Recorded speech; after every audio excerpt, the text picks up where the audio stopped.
শহীদ মিনার থেকে শাহবাগমুখী বিডিআরের চাকরিচ্যুত সদস্যরা আলিয়া মাদ্রাসায় স্থাপিত আদালতের পুড়ে যাওয়া কক্ষ পরিদর্শন বিচারকের পরে জানানো হবে স্থান দিন। বিচার বিভাগ স্বতন্ত্রীকরণে সংস্কার কমিশনকে আদালত পাড়া থেকে নানা পরামর্শ। মামলা দ্রুত নিষ্পত্তিতে প্রয়োজনে অনলাইনে সাক্ষ্য গ্রহণের আহ্বান।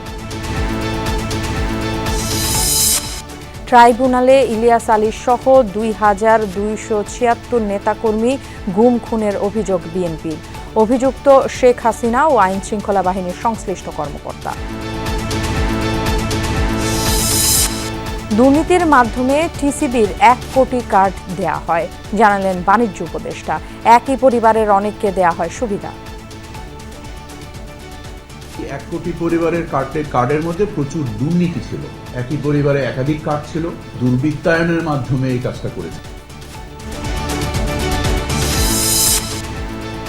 বোলিং অ্যাকশন শুধরানোর দ্বিতীয় পরীক্ষাতেও উতরাতে পারেনি সাকিব। আন্তর্জাতিক ক্রিকেটে ভবিষ্যৎ নিয়ে ধোঁয়াশা।